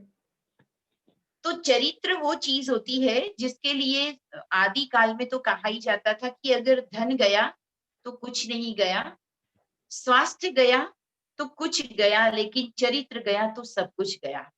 कभी कभी मुझे बड़ा दुख होता है कि हम सफल होने के लिए, सफलता का स्वाद चखने के लिए कभी कभी जब हम अपने कैरेक्टर के साथ कोई समझौता कर लेते हैं या हम उसको हीन रख लेते हैं, थर्ड रख लेते हैं, प्रायोरिटी नहीं देते हैं, और कहीं कहीं हम अपने संस्कारों को छोड़ते जाते हैं, अपने परिवार के उच्च मूल्यों को साइड पर रख देते हैं, और ऐसे में महिलाएं ओवर कॉन्फिडेंट होने के कारण गलतियां कर बैठती है। खास करके मैं फैशन वर्ल्ड में या ग्लैमर वर्ल्ड में कहूंगी तो मैं मुंबई जाती हूँ, मैंने बहुत बार देखा है कि इतने स्ट्रगल करने वाले यंगस्टर बॉलीवुड में एंटर करने के लिए पहुंचते हैं, लेकिन वहां की जो जिंदगी है वहां बहुत शोषण भी होता है। ये शोषण वो लोग हमारा करते हैं ऐसा नहीं है, हमारा शोषण हमारी इच्छाओं के कारण होता है। हम अपनी इच्छाओं के पीछे इतना ज्यादा चले जाते हैं, कमजोर हो जाते हैं, या हम एक दुनिया को इस तरह से छोड़कर दूसरी दुनिया में एंटर कर गए होते हैं कि जहां से वापस आना भी मुश्किल होता है। हम अपने परिवार को बहुत ज्यादा निस्वार्थ प्यार करने वाले ऐसे हमारे माता पिता को, हमारे मूल्यों को पीछे छोड़कर, और कभी कभी ये सोचते हैं कि मैं आत्मनिर्भर बनूंगी, आत्मनिर्भरता से चलूंगी, मुझे किसी की जरूरत नहीं है। लेकिन ये हम ऐसी बात करते हैं कि जैसे एक बच्चा अपने पिता के साथ पतंग चला रहा था, पतंग उड़ा रहा था, तो वो अपने पिता को एक प्रश्न पूछता है कि पापा मेरी पतंग बहुत ऊंचा जाना चाह रही है, लेकिन मैं देख रहा हूं कि ये जो डोरी है ना वो उसको बार बार नीचे ला रही है, तो मैं चाहता हूं कि ये डोरी को छोड़ दिया जाए हाथ से, तभी वो पतंग मेरी ऊंची जाएगी। तो ये उस बच्चे की समझ थी, परंतु उसका पिता उसे समझाता है कि ये डोरी उसे हवा के साथ आगे बढ़ने में मदद कर रही है, हवा के सामने टिकने के लिए मदद कर रही है। बेटा ये कभी भी नहीं समझो कि ये डोरी पतंग को नीचे खींच रही है, डोरी तो पतंग को मजबूत बना के रखती है ताकि इतने सारे पतंग और इतनी ऊंचाई पे जो अनेक प्रकार की हवाओं का, तूफानों का सामना होगा, तब ये डोरी उसे सपोर्ट करेगी। ठीक वैसे ही कभी कभी हमारा बालक मन, जब हमें घर या परिवार से कहा जाता है कि समय पर घर आइए, कुछ मर्यादा में रहिए, या कुछ आप अपने मूल्यों का ध्यान रखिए, तो हमें कभी कभी ऐसा लगने लगता है, खास करके मैंने बालिकाओं में भी ये देखा है, कि उनको लगता है कि मेरा परिवार मुझे रोक रहा है, मेरे माता पिता मुझे रोक रहे हैं, और वो इस कारण से स्वच्छंद होना चाहती है। तो मैं ये कहूंगी कि स्वतंत्रता बहुत अच्छी चीज है, परंतु स्वच्छंद होना कभी भी अच्छा नहीं होता है। जिस जड़ से हम जुड़े हुए हैं, जहां से हमें पोषण मिल रहा है, हमारा परिवार, हमारे पेरेंट्स जो हमसे निस्वार्थ प्यार करते हैं। ठीक है कि कभी कभी जनरेशन गैप होता है, आपके फील्ड का नॉलेज आपके माता पिता को नहीं भी होता है, तो हो सकता है कि उनको कुछ डाउट हो, तो आप अपनी श्रेष्ठता से उस डाउट को क्लियर कर सकते हैं कि मैं जिस भी फील्ड में जाऊंगी, मैं कैसे अपनी मर्यादा को, अपनी श्रेष्ठता को, अपने चरित्र को बचा के रखूंगी। परंतु हम केवल उनको इग्नोर करके और उस पतंग की तरह उड़ना चाहते हैं और डोरी को ही काटना चाहते हैं, तो ये हमारी एक बहुत बड़ी गलती होगी। क्योंकि जब हम डोरी से ही कट जाएंगे, तो उस डोरी से हम कभी भी दोबारा उड़ नहीं पाएंगे, परंतु एक ऐसी दुनिया में कट के चले जाएंगे जहां हमारा वजूद भी हमें खुद तलाशना मुश्किल हो जाएगा। तो आत्मनिर्भरता के साथ साथ हमें अपने श्रेष्ठ चरित्र को कभी भी खोना नहीं है। तीसरी बात यह है कि हम व्यर्थ में अपने समय और शक्ति को गंवाएं नहीं। हम थोड़ा सा उसका बहुत अच्छा अकाउंट मेंटेन करें। हमारे जीवन में सब कुछ लौट के आ सकता है, परंतु समय कभी भी लौट के नहीं आएगा। तो एक एक पल को बड़ी प्लानिंग के साथ, बड़ी अच्छाई के साथ हम करते चले, और इसी प्लानिंग में हमें निश्चिंतता मिलती है, हम नीडर भी होते हैं, और एक एक समय का क्षण हमें महान बनाता है। तो अगर हमें आत्मनिर्भरता की ओर आगे बढ़ना है, तो हमारी सोच, हमारी निर्णय शक्ति और हमारे संस्कार, इन तीनों का हमें एम्पावरमेंट करना है। और ये तीनों का एम्पावरमेंट या तीनों में फोकस्ड होने के लिए हमें मेडिटेशन बहुत बड़ी हेल्प करता है। हम अपने समय को इस तरह से स्पेंड करें कि कुछ वक्त हम खुद के साथ बिता सके, कुछ वक्त हम अपने लिए रखें। अपने लिए मतलब कि हम अपनी आंतरिक शक्ति को उस वक्त पहचाने, और जिसने हमें इस सृष्टि पर भेजा है वो हमारा सबका जो सबसे बड़ा बॉस कह लो, विश्व नियंता कह दो, परमात्मा है। उस परमात्मा से हम कनेक्ट हो सके और अपनी शक्तियों को पुनः भर सके, रिचार्ज हम खुद को कर सके। अगर हर बालिका अपना थोड़ा समय मेडिटेशन के द्वारा आत्मा से, खुद से और परमात्मा से बात करने में लगा दे, तो मैं विश्वास दिलाती हूँ कि जरा सा भी उसका कदम कहीं इधर उधर गया होगा, सोने के मृग के पीछे उसकी नजर गई भी होगी, तो वो संभल जाएगी कि इस तरह का सोने का मृग कभी होता ही नहीं है, मुझे धरातल पे कैसे बने रहना है। और जब हम जड़ों से ही मजबूत जुड़े रहेंगे तो हम कभी भी मुरझाएंगे नहीं। अगर जड़ों से कट गए तो हमारा मुरझाना, हमारा सूखना निश्चित है। तो हमें आत्मनिर्भरता के लिए आत्मशक्ति को, आंतरिक शक्ति को मेडिटेशन से चार्ज करना होगा, और उसे भी सद कार्यों में लगाना। अगर आप कुछ अचीव भी करते हैं तो आप ये सोचिए कि मैंने अचीव क्यों किया है, केवल शो के लिए नहीं, केवल घर के अंदर उन सबको डेमोन्स्ट्रेट करने के लिए नहीं, लेकिन मेरी अचीवमेंट भी समाज के काम आनी चाहिए, मेरी डिग्री भी जरूरतमंद लोगों के काम आनी चाहिए, मेरा धन या मेरी टैलेंट कहीं देश के काम आनी चाहिए। तो आज जो ये पराक्रम दिवस है, तो मुझे नेताजी की भी बात याद आती है कि जब 1920 में नेताजी सुभाष चंद्र बोस ने आईसीएस का एग्जाम क्लियर किया था, और इंग्लिश में वो फर्स्ट थे, और आईसीएस में पूरे इंडिया में उनका 4th रैंक आया था, और उनको इतने सारे मल्टीनेशनल कंपनी या विदेश का जॉब का ऑफर था, लेकिन उन्होंने ये कहा कि मुझे इस देश ने बहुत कुछ दिया है, मेरा देश गुलाम है अभी तक, तो मैं पहले अपने देश को आजाद करने में अपनी शक्ति लगाऊंगा, न कि केवल अपने लिए इन डिग्री का, इन क्वालिफिकेशन का यूज करूंगा। तो ये जो चीज उन्होंने कही और की, इससे क्या हो गया, वो नेताजी बहुत बड़े इंस्पिरेशनल चरित्र बन गए। तो हम सभी भी अपनी शक्तियों को, अपने टैलेंट को सद कार्य में लगाने का लक्ष्य रखें। केवल खुद का गर्व बढ़ाते रहें, खुद का दायरा बढ़ाते रहे, इससे खाली काम नहीं चलेगा, क्योंकि व्यक्तिगत रूप से ही हम सब जिएंगे तो एक सामूहिक देश का उद्धार कैसे होगा। तो ये भी हम कहेंगे आज के दिन हम सभी जरूर संकल्प लेंगे।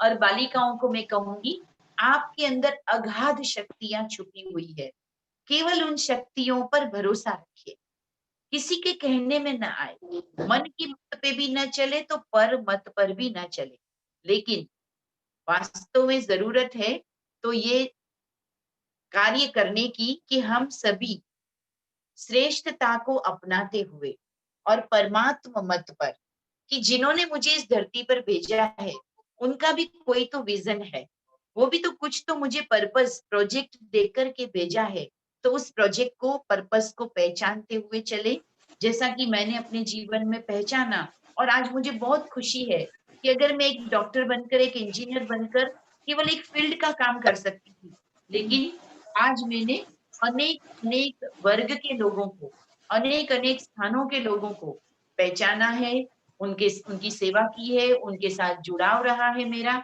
तो इन सब को आप भी कर पाएंगे। तो सभी बालिकाएं कभी भी अपने को शक्ति से कम न महसूस करे, श्रेष्ठ महसूस करे, और इन्हीं श्रेष्ठता के साथ उनके जीवन में हमेशा ही ये प्रकाश बना रहे, ऐसी मेरी हार्दिक तमन्ना है। और आप सभी इसी तमन्ना के द्वारा आप आगे बढ़ेंगे। और आज के इस वेबिनार में जुड़ी हुई सभी महिलाओं को, बालिकाओं की माताओं को, और आपके आसपास रहने हर बालिका को आप आत्मनिर्भरता का संदेश दें। वो अपने शरीर को भी मजबूत रखें, अपनी मन को भी मजबूत रखें, और जितना बाह्य रूप से सजने संवरने का ध्यान रखती है, इतना अंदरूनी भी अपने को अपडेट रखे। किसी भी परिस्थिति का सामना करने के लिए उनके अंदर छिपी हुई शक्ति को वो यूज करे, पहचान कर चले, तो दुनिया का कोई भी टास्क ऐसा नहीं है कि जो हम पूरा न कर पाए। Thank you so much. Om शांति।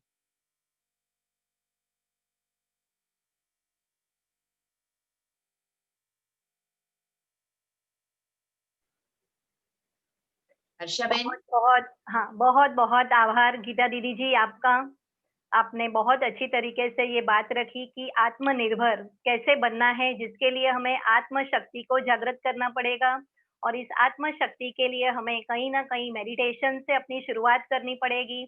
और जैसे ही हमने ये सुना कि जो प्रजापिता ब्रह्मा कुमारी ईश्वरीय विश्वविद्यालय की जो दादियां हैं, उन्होंने कितनी बड़ी उम्र में ये सारी उपलब्धियां पाई है।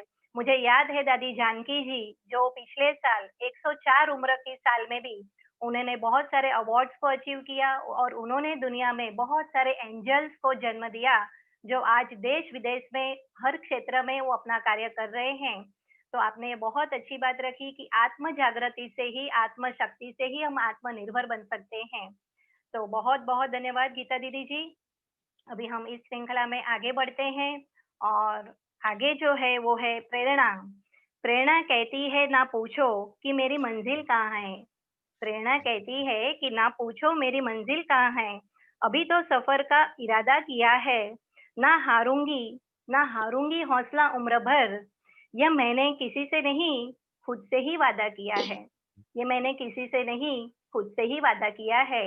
हम बात कर रहे हैं डॉक्टर प्रेरणा राज शर्मा की, director and founder of Prerna Raj kids welfare and education society, director of kids planet school.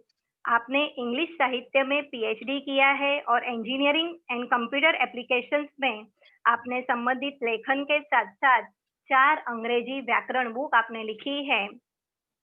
आपका इंग्लिश स्पोकन और पर्सनालिटी डेवलपमेंट के लिए आप स्कूल्स में भी पढ़ाती हो। आपने एलिगेंट एकेडमी के अंतर्गत ये सारा कार्य किया है। टीचिंग और बच्चों के स्नेह के लगाव के साथ आपको एक प्रेरणा शुरू हुई, जिससे आपने प्रेरणा Raj kids welfare education society शुरू की, और आप आपकी सेवाएं भी अविरत देते ही जा रही हो। तो ऐसी प्रेरणा मूर्त डॉक्टर प्रेरणा राज आज हमारे सामने हैं। वो भी एक बालिका से वधु बनी है, और उनके भी बच्चे हैं। घरबार को संभालते हुए, अपनी जिम्मेवारियों को संभालते हुए आप भी ये सारा कैसे कर पाती हो, और आज के दिन पर आपके भी क्या सुझाव रहेंगे जो हम सबके लिए इम्पोर्टेंट हैं। Doctor Prerna Raj Sharma. Thank you, Welcome. Harsha ji. A very good evening to all the dignified personalities here with me. Geeta didi, Damini दीदी, अर्चना जी जो अभी एक अवार्ड लेने गई हैं, दीप्ति जी, ममता जी, और एक दो नाम मुझे अभी याद नहीं है, और जो भी सुन रहे हैं, means all the enlightened personalities who are watching this and listening to this. I really feel privileged to be a part of this program on National Girl Child Day 2021. And as we all know that this was started by Ministry of Women and Child Development in the year 2008. हालांकि गीता दीदी के सामने बोलना तो सूरज की रोशनी को दिया दिखाने के समान है, और जैसे बीके दामिनी जी ने बहुत ही इंस्पायरिंग, और दीप्ति जी ने, अर्चना जी ने, सबने इतना अच्छा बोला, तो बस मैं अपनी तरफ से क्योंकि समय का भी थोड़ा अभाव रहता है, एक दो बातें बस मैं बोलना चाहूंगी जो कि बीइंग अ गर्ल मुझे लगता है। जैसे गीता दीदी ने भी अभी कहा कि हर एक स्त्री में दुर्गा का रूप होता है, एक शक्ति का रूप होता है, जरूरत है बस उसको पहचानने की, उसको बाहर लाने की। हम जब नवरात्रे आते हैं तो 9 दिन के लिए माता का आह्वान करते हैं, उनको, उनकी मूर्ति को अपने घर में स्थापित करते हैं, तो एक बड़े ही सौभाग्य से एक झिलमिलाता सितारा जो कि जीती जागती दुर्गा की मूर्ति हमारे सामने, सांस लेती हुई दुर्गा की मूर्ति हम सभी के घरों में विराजित रहती है, हम उसको भी पूजनीय समझें, और हम उसको भी उतनी ही इज्जत दें, उतना ही सम्मान दें, जितना कि हम किसी एक बहुत ही अच्छा, जिसको हम मानते हैं परमात्मा के रूप को बोलते हैं। अगर हम सब यही शुरू कर देंगे, तो जो इतनी सारी घटनाएं जो हमें देखने को या सुनने को, जैसे निर्भया हत्याकांड या जो भी और ऐसी चीजें सुनने को मिलती हैं जिसको कि हम दोहराना भी नहीं चाहते, वो शायद नहीं घटेंगी। और आजकल हम सभी देखते हैं, हर एक फील्ड में, चाहे वो कोई भी फील्ड हो, लड़का लड़की एक समान है। अभी कुछ दिनों पहले एक गीता दीदी एक सिंगल फ्लाइट डिफेंस में, एयरफोर्स में, और सिर्फ जो पूरी कमांडर विंग थी या जितने भी उनमें थी, वो सिर्फ महिलाएं थी। या दिल्ली में जो मेट्रो चलाती हैं, या हमारे जयपुर में भी मैंने देखा है, मैंने उनसे बात भी की, मुझे बहुत अच्छा लगा, वो खुद अकेली एक लेडी मेट्रो चला रही है। या जैसे इंडियन नेवी में भी जो जहाज जो चला रही हैं, वो महिलाएं हैं। मतलब पूरी दुनिया अब उनको मौका दे रही है आगे लाने का, उन पे विश्वास कर रही है। लेकिन कहीं हद तक मुझे लगता है कि जैसे मैं जब सब तरफ देखती हूँ, हमारे समाज में देखती हूँ, और हमारी जो ये संस्था है, एक Prerna Raj kids welfare and education society, तो जो हम मानसरोवर में रहते हैं, और जयपुर मानसरोवर, तो मानसरोवर के पास ही है ये मांग्यावास गांव या बाड़देवरी गांव। जब हम उन गांवों में जाते हैं, गीता दीदी आप मानेंगे नहीं, इतनी सारी असंख्य नरेंद्र मोदी जी के द्वारा जो है ये चीजें स्थापित की गई हैं उनके अपलिफ्टमेंट के लिए, लेकिन आज भी वो लड़कियां इतने आप मानेंगे कि ऐसे खराब वस्त्रों में, कोई उनको मौका नहीं दिया जा रहा शिक्षा का, और आज भी उनके घरों में जो घी से चुपड़ी हुई रोटी दी जाती है, वो लड़कों को ही दी जाती है। तो ऐसी शिक्षा का क्या महत्व है? या आज जैसे हम ये वेबिनार कर रहे हैं, या तरह तरह के कैंपेन्स, अभी कल भी मैं एक जगह जाऊंगी, ये हम इन सब में पार्टिसिपेट करते हैं, तो जब मैं वहां जाती हूँ और मैं प्रैक्टिकली उनको मैं ये देखती हूँ, तो मुझे ये फील होता है कि आज भी, चाहे हम कुछ भी कर रहे हैं इनके अपलिफ्टमेंट के लिए, लेकिन आज भी प्रैक्टिकली सभी महिलाओं के दिमाग में यही चीज है कि हमारा वंश, हमारा बेटा ही बढ़ाएगा, लड़कियां तो दूसरों के घर जाएंगी। तो ये वाली चीज दूसरों के घर जाएंगी, लेकिन आपका, मैं उन्हें समझाती हूँ कि आपका मान सम्मान लेकर के जाएंगी। अगर आप उन्हें पढ़ाएंगे तो वो आपकी बेटी 2 घरों को रोशन करेगी, आपका नाम भी आगे बढ़ाएगी, आपका नाम भी रोशन करेगी और दूसरे घर का भी नाम रोशन करेगी, और वो आगे जिन बच्चों को जन्म देगी उस पीढ़ी को भी रोशन करेगी, इतने अच्छे नागरिक बनाएगी। लेकिन अभी भी मुझे लगता है कि ये बहुत मुश्किल है, क्योंकि ये जो महिलाएं ही हैं, वो ये नहीं है कि डायरेक्टली, वो अनजाने तौर पे, मतलब वो ना समझी में ही ये इग्नोरेंटली इस तरीके से, ये कि अभी भी लड़के होते हैं तो थालियां बजाएंगे, वो अभी भी कहीं ना कहीं ये अपने आप को खुशनसीब समझ रही हैं कि हमारे यहाँ लड़के हैं।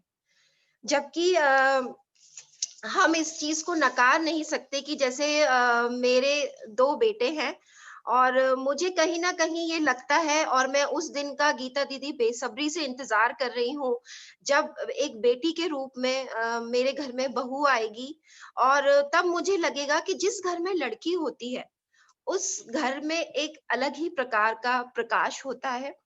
और इसीलिए मुझे लड़कियों से इतना लगाव है। मुझे हर एक लड़की में वो बच्ची एक दिखती है, प्यारी सी एक शक्ति दिखती है, तो जिसको कि मुझे नमन करने का मन करता है, और मैं बहुत कोशिश करती हूँ। हमारे साथ कोई फंड नहीं जुड़ा हुआ, मैं खुद ये कोशिश करती हूँ कि मैं जितनी खुशी, या अगर मेरे माध्यम से इस कन्या का मैं कहीं भी किसी भी तरीके से, चाहे वो उसकी शादी में, चाहे वो उसकी पढ़ाई में, या चाहे वो उसकी किसी भी तरीके से परवरिश में, अगर मेरी मदद हो सके तो मैं वो जरूर करती हूँ। मुझे बहुत अच्छा लगता है। और दूसरी बात मैं ये कहना चाहूंगी कि मेरे जो दोनों बेटे हैं, मेरा बड़ा बेटा लेफ्टिनेंट है इंडियन नेवी में, इसलिए मेरे को पता है कि मैंने वहां पर जब इन लोगों की ट्रेनिंग होती है एडीमाला में, तब मैंने देखा था कि लड़कियां भी उतनी ही स्ट्रांग हैं। गीता दीदी, वो उतने ही पुशअप्स लगाती हैं जितने कि लड़के लगाते हैं। तो हम जो कहते हैं कि लड़कियां फिजिकली स्ट्रांग नहीं है, ऐसा नहीं है। अपनी शक्ति को अगर हम पहचाने तो लड़कियां बहुत स्ट्रांग हैं, लड़कियां बहुत कर सकती हैं।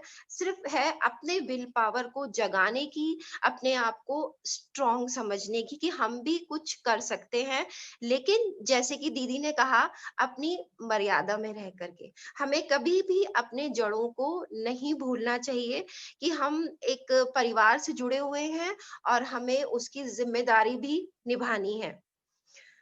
दूसरा ये हम देखते हैं कि हर एक घर में, जैसे अगर हमारे यहाँ कोई गेस्ट आता है तो हमारे यहाँ लड़की नहीं है, तो अगर आप मुझसे मिलने आएंगे तो मेरे दोनों बच्चे, छोटा बेटा मेरा एमबीबीएस कर रहा है अजमेर से, तो दोनों में से जो भी फ्री होते हैं, हम ये नहीं देखते कि कोई लड़की ही जाएगी, वो चाय बना के लाएगी, वो कॉफी बना के लाएगी, वो आपको कुछ सर्व करेगी, वो उन दोनों में से कोई भी चले जाएगा। तो हमने शुरू से ही ऐसे परवरिश की है कि हम लोग समान हैं। ऐसा नहीं है कि लड़कियां हैं तो लड़कियां ही काम करेंगी और लड़के अर्निंग करेंगे, जैसे दीप्ति जी ने कहा, ऐसा नहीं है। हम लोगों ने, सबने, हमने परिवार में अपना ये माहौल बना रखा है कि हम सब लोग बिल्कुल इक्वल हैं। तो कहीं ना कहीं बीइंग अ लेडी, हमारी जिम्मेदारी होती है इस परिवार को, और हर एक महिला की जिम्मेदारी होती है ज्यादा। जैसे दीप्ति जी ने भी कहा कि 75% उस लेडी की जिम्मेदारी है घर को संभालने की। तो घर के माहौल को कैसे परिवर्तित करना है, कैसे लड़कियों की इज्जत करनी है। और मैं ईश्वर से यही प्रार्थना करती हूँ कि हमारे घर में भी एक छोटी कन्या आए। और मैं आपको अभी नाम बताना नहीं चाहूंगी, लेकिन हमने बहुत सारी कन्याएं गोद ले रखी हैं, जिनकी कि हम शिक्षा का इंतजाम ईश्वर हमसे करवाता है। और मुझे बहुत अच्छा लगता है, और मैं कभी ये चाहूंगी कि कभी उनको भी ये जाहिर ना हो कि उनको ये पढ़ाई का खर्चा कौन दे रहा है। लेकिन मुझे बहुत अच्छा लगता है सिर्फ इसीलिए कि एजुकेशन बहुत ज्यादा जरूरी है। अगर हम पढ़े लिखे होंगे तो हमें ये लगेगा कि हम किस तरीके से अपने परिवार को व्यवस्थित कर सकते हैं, और सिर्फ अपने परिवार को ही नहीं, किस तरीके से हम समाज को अपने साथ लेके चल सकते हैं और विराट रूप में इस देश का भला कर सकते हैं। और बस अब मैं ये बोलना चाहूंगी कि जैसे कि ये हमेशा ये सब कहते हैं कि लड़के स्पोर्ट्स में भी कि मेरा लड़का जाएगा तो गोल्ड मेडल लेके जाएगा, तो ये हम नहीं भूल सकते रियो ओलंपिक्स की जब हम बात करते हैं तो उसमें ये था कि सब लोग ये एक्सपेक्ट कर रहे थे कि लड़के ही मेडल लेकर के आएंगे इंडिया के लिए, and the whole country was waiting for a single medal, but our boys failed. And I proudly say PV Sandhu, Deepa Karamkar, Deepa Malik, Sakshi Malik proved that our girls can do the miracles in sports too if get an opportunity. तो मौका है सिर्फ एक opportunity उनको देने का, girls को देने का। और गर्ल्स प्लीज अपने विल पावर को पहचानिए। You can do anything and everything. हम समान अधिकार लेकर के पैदा हुए हैं, लेकिन हम अपने संस्कारों को नहीं भूलें।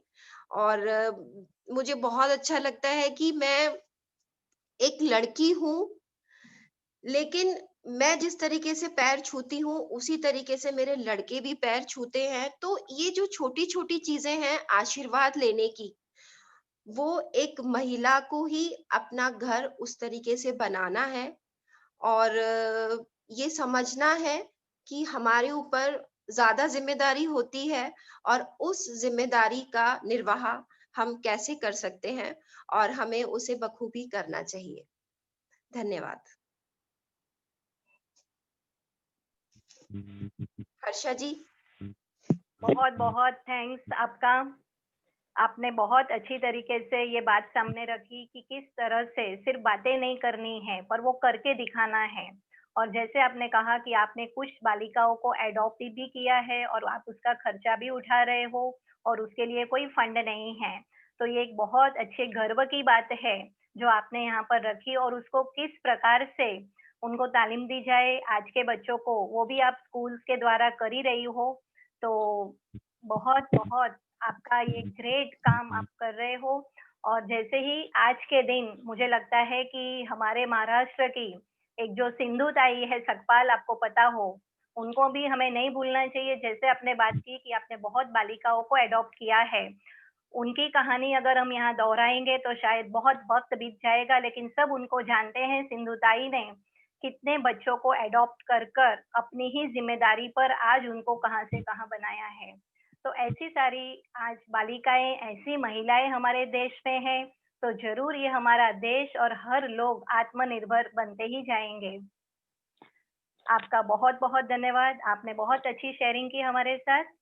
अभी आगे बढ़ते हुए एक बहुत अच्छा वीडियो हमारे पास आया है डॉक्टर मेघा तलेकर का, जो आज हमारे साथ उपस्थित नहीं रह सकी है, पर हम जरूर उसे सुनना चाहेंगे। और इसके बाद हमारे साथ जो बहुत ही खास हमारी मेहमान जुड़ी है, हम उनको सुनेंगे। और उनको इसलिए बाद में सुनेंगे क्योंकि वो आज हमारे सबसे बड़ी प्रेस रिपोर्टर भी है, और ये सारा सुनकर ही वो अपनी जो भी बातें हैं वो आगे और अच्छी तरह से बता सकेगी। तो मैं सोच रही हूँ कि ममता जी पहले हम एक वीडियो भी सुने, क्योंकि डॉक्टर तलेकर भी हमें क्या कहना चाहती है, और इसके बाद आप आपका भी मंतव्य रखेगी। तो अभी एक छोटा सा वीडियो है जो दीदी हमारे साथ शेयर करेंगे। डॉक्टर मेघा तलेकर जो बिनमाल से हैं, जिनकी अपनी वहाँ पे क्लिनिक एंड हॉस्पिटल है, वो भी बहुत सारा योगदान उनका भी सेवाओं में रहता है। तो आइए सुनते हैं डॉक्टर मेघा। हमारे राजयोग सेंटर की संस्थापका गीता बहन और उनकी सारी टीम और जितनी भी बालिकाएं आज ये प्रोग्राम देख रही हैं और उनके माता पिता, सभी को मेरी तरफ से नमस्कार। आज के दिन मैं आप सभी को बालिका दिवस के उपलक्ष्य में शुभकामनाएं देना चाहती हूँ, बहुत बहुत बधाइयाँ देना चाहती हूँ। आज हम लोग यहाँ पर एकत्रित हुए हैं एक बहुत ही महत्वपूर्ण विषय के बारे में चर्चा करने के लिए, जो है बालिकाओं में आत्मनिर्भरता।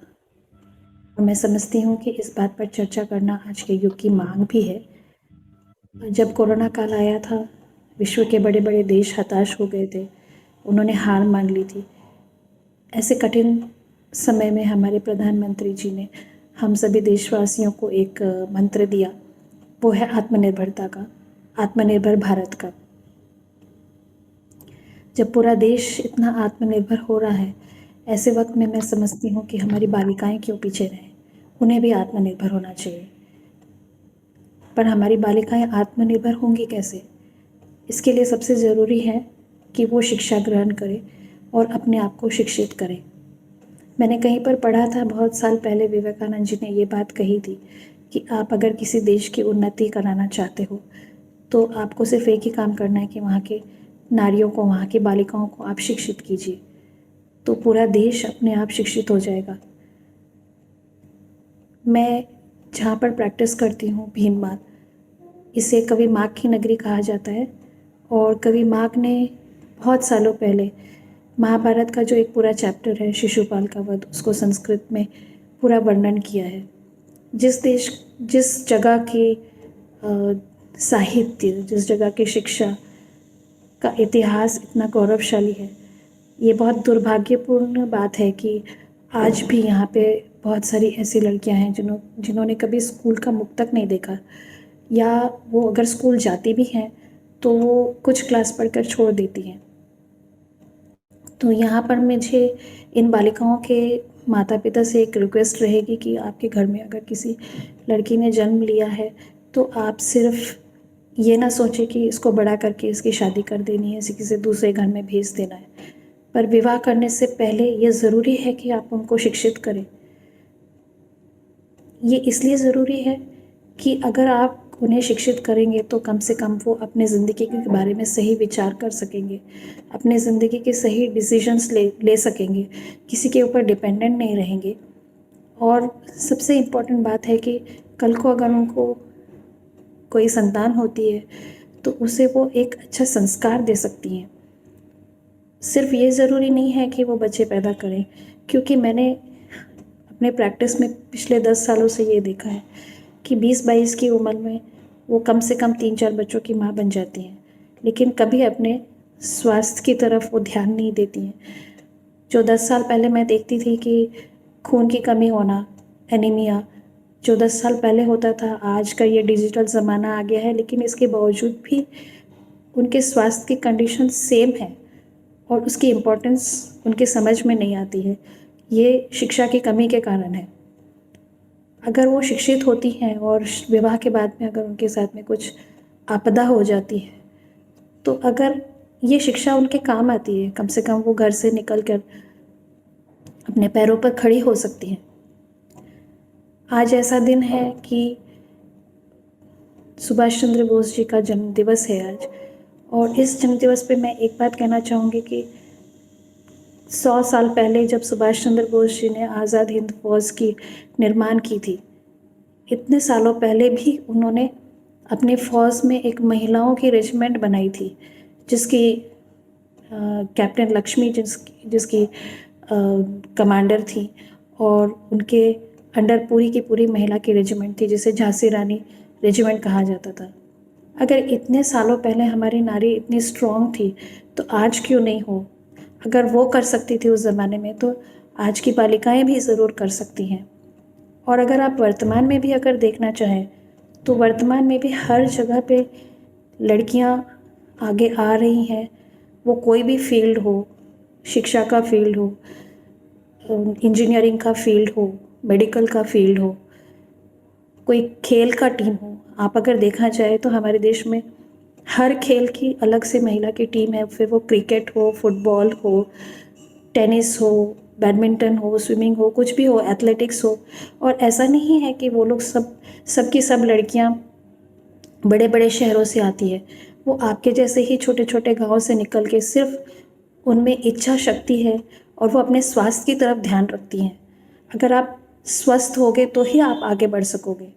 आप आर्मी देख लो, बॉर्डर फोर्स देख लो, एयर फोर्स देख लो, सब जगह पर आजकल लड़कियां आ रही हैं। यहाँ तक कि और वो इसलिए आ रही हैं कि उन्होंने अपने शिक्षा तो ग्रहण की है, उसके साथ साथ उन्होंने अपने स्वास्थ्य की तरफ भी ध्यान दिया है। आप अगर आज देखेंगे तो जो सबसे मॉडर्न लड़ाकू विमान है राफेल, उसके लिए भी एक लड़की है जो शिवांगी सिंह है वाराणसी की, उनको सिलेक्ट किया गया है, जो कि बहुत बड़ी बात है। आप कल्पना चावला को देख लीजिए, सुनीता विलियम्स को देख लीजिए, जो अंतरिक्ष में जाकर आई हैं। ऐसा नहीं है कि वो बहुत बड़ी शहर से थी, वो बहुत छोटे छोटे गांव से थे। आप अभी लेटेस्ट जो है कमला हैरिस, जिनकी माँ का गांव आप देखेंगे तमिलनाडु में तो बहुत ही छोटा सा गांव है, वहाँ से निकल के उन्होंने अपनी बेटी को शिक्षित किया, तभी वो आज इस मुकाम पर पहुंच सकी कि वो सबसे शक्तिशाली जो देश है पूरे विश्व का, अमेरिका, उसकी उपराष्ट्रपति बन सकी हैं। अगर वो कर सकती हैं तो आप क्यों नहीं कर सकते? आप ज़रूर कर सकते हैं। आप सावित्रीबाई फुले को देखिए, सावित्रीबाई फुले जो आपने शायद नाम सुना होगा, जो हमारे देश की सबसे पहली महिला शिक्षिका थी। उन्होंने बहुत कष्ट उठाए, उनके ऊपर पत्थर फेंके जाते थे, उनके रास्तों में गंदगी डाल दी जाती थी, उनके कपड़ों में गंदगी डाल दी जाती थी, लेकिन उन्होंने कभी हार नहीं मानी। वो दूसरों की बच्चियों को लेके उन्होंने पढ़ाना शुरू किया। अगर वो ऐसा कर सकती थी तो आप माता पिता हैं, आपने आपकी बच्चियों को ज़रूर पढ़ाना है ताकि वो हर तरह से उनकी पर्सनालिटी की डेवलपमेंट हो और वो अपने पैरों पे खड़े होकर आत्मनिर्भर हो सके। मैं समझती हूँ कि इतनी सारी जो कहानियाँ मैंने आपको अभी बताई, पुराने ज़माने की, आज के लड़कियों की, आपको कोई ना कोई कहानी ज़रूर प्रेरित कर रही होगी। आपके भी मन में कुछ ना कुछ करने की इच्छा होगी और मैं आशा करती हूँ कि आप इस कहानी में से कुछ तो सुनकर आप ज़रूर प्रेरित हों और अपनी ज़िंदगी को सफल बनाएं।